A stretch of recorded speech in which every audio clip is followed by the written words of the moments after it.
bale ba member sente zanja kwigaro haraho kwezi 10 reka tubale za sigara box na yahora singa mtwaro gumu na siringi rukaga ubwo na yahoramo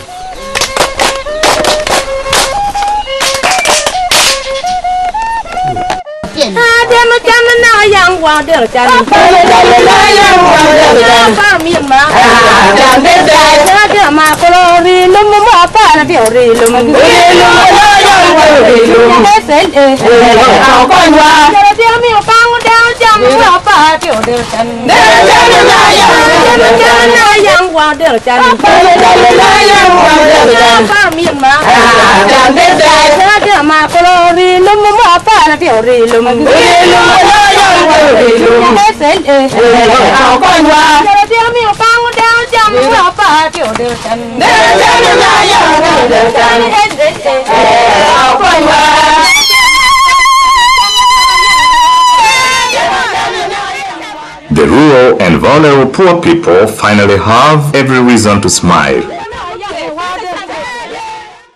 They turn up in multitudes, in locations and with people of their choice, and at the time of their convenience, to discuss matters pertaining to their financial needs through their village savings and loan associations, VSLAs.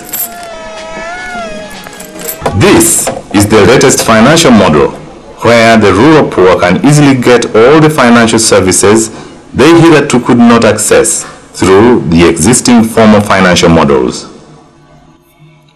The very poor of this country have not been served by the formal financial institutions. The loan terms are not favorable for the very poor. They cannot afford, for instance, the collateral requirements of the formal banking institutions. The interest rates, which are quite high, loan application fees are also high. The complicated loan procedures, that is very cumbersome. Some of them are not located in the remote areas, so people have to walk long distances, and that is also an additional cost to these poor people. And then the loan size, some of them are giving very high loan size as a startup, and then the poor people may need loan as low as 2,000. So because of that, you find that the poor people have not really been served. We recognize an attempt made by the formal financial institutions to reach some level of some poor people, but the very poor of this country have not been served by the formal financial institutions. And that's where CARE Uganda comes in, with the Village Savings and Loans Association. And CARE International has been promoting VSLA since 1998. It started in Niger. Then CARE Uganda picked it up. And so far there are about 34 CARE countries in the world where VSLA is being implemented, of which 19 countries are based in Africa. Village Savings and Loans Associations are groups of 15 to 30 people who live within the same village or community, and based on self-selection, which is based on trust. They select a day and a time and a venue where they will meet for a training. We go to the implementing pattern organizations which we identify. Then the implementing pattern organizations recruit project officers who work as supervisors and sustain trains the staff. Then we train what we call community-based trainers. Sometimes we refer to them as CBTs. These are the trainers who go down in the community, mobilize the groups, train them, and make sure that the groups carry out the activities of village savings and loans associations. They focus on group dynamics, issues to do with the leadership, electing the management committee, setting the internal rules and regulations that are going to guide the group.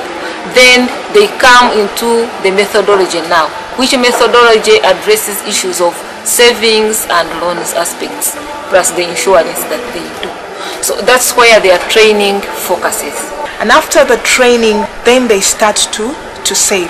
And when they save this money for 1 to 2 weeks, they realize that they have money enough to begin to lend to members as loans to invest in businesses. The loan amounts vary from 5,000 to 50,000 Uganda shillings for a period of 1 to 3 months.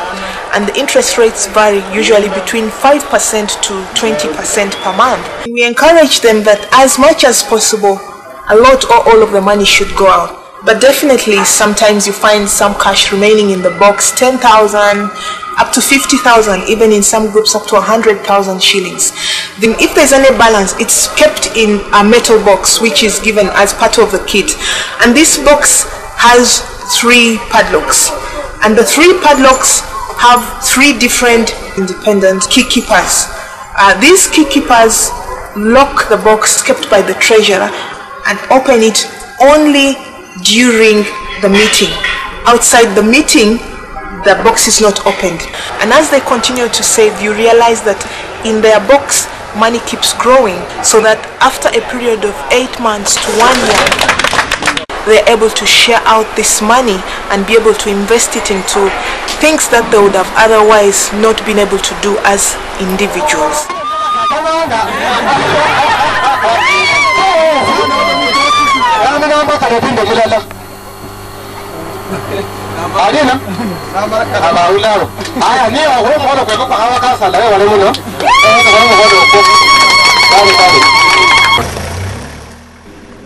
In Uganda, CARE, in partnership with the Consultancy for Rural Enterprise Activities Management, CREAM, a local civil society organization, established VSLAs on a pilot scale in Yumbe and Moyo districts. The impact was tremendous, and so in 2003, CARE scaled up the model, bringing on board the West Nile Private Sector Development Promotion Center, WENIPS, to cover the entire West Nile region. Most of the people who are trained, I think about 50% will be investing their capital and their profit into business expansion, into business improvement. So really, we have seen a lot in terms of business booming up in this town, in this region, and at the household level, we have also been seeing livelihood is improving. With this astounding success, the model has since been scaled up to cover the entire country.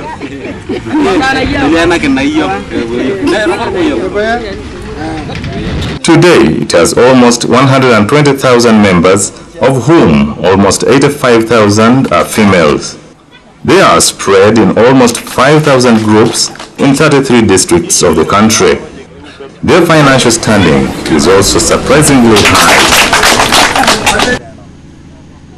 These groups have mobilized a cumulative savings value totaling 3.7 billion, and the cumulative loan value is totaling to 6.9 billion.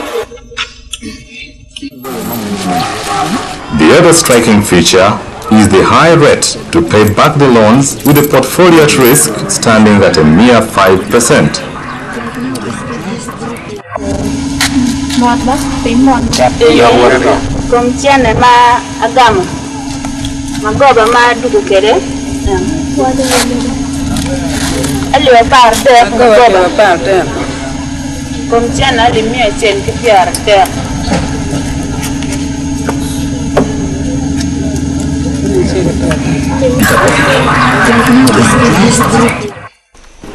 All the money is raised and controlled by the members without an external financial capitalization.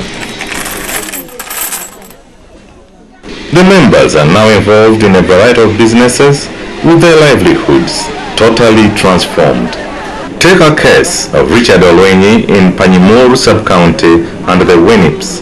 He dropped out of school and went fishing.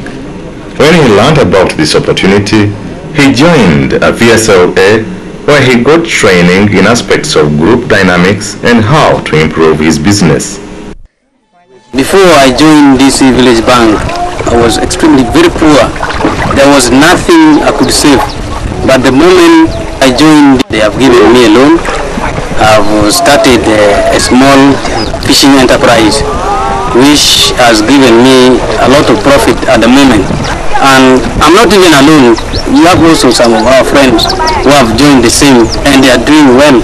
I'm saving a lot of money, my friend. Sente zekitebe zinyamba muno Nyahwiro mwaka gumu twala yange 15 ndimise bitakuli ebitoke bino embibege nkajugura sente stinso kuzahura habwange betekibina ndo nikinyahura hata naye nkuna goboroire munti.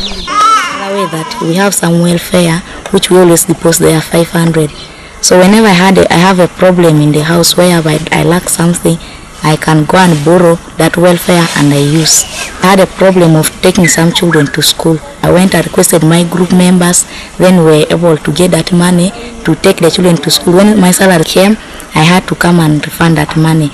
This program is really the best and people appreciate it a lot. But we have a lot of women's participation in the program than the men, because it's kind of the men tend to think big and they want to save a lot of money which they can't get, so they keep wishing. Whereas the women are more consistent and they can decide to even save 200 shillings and remain consistent, and at the end of 3 months or so, they have something to present to the family.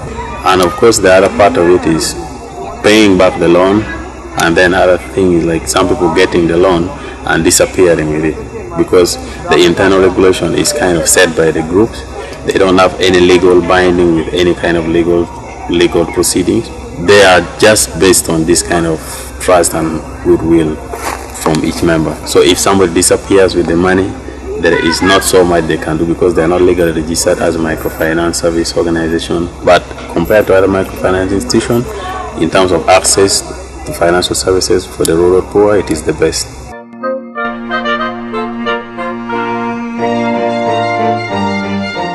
The future of VSLA is, to me, I think it is really bright, because people have realized that they can use their own money to generate more money with minimum risk and tension. And of course, people who need microfinance, majority of them are in areas where the MFI, the current microfinance institutions, can't reach. So it shouldn't be looked at as a competing approach. It just creates a fertile ground for MFIs, for banks, for SACCOs to operate. Because it builds that culture. People get to learn how to borrow, use borrowed money. They get to understand that borrowed money is not my money, but I can gain from it. They get to know how to invest, because they know if I'm taking a loan, I have to be venturing into something that is going to generate money. I pay it back, pay the interest, at the end of the day remain with some profits. We're strongly encouraged that SACCO sector will contribute and reach down more and more into the VSLA groups. So people who are saving more than 5,000 to 10,000 shillings a week have that capacity, can then graduate from VSLAs into SACCOs, become savers, take loans from the SACCOs, and to us that's a very good indication that the VSLA will last long into the future.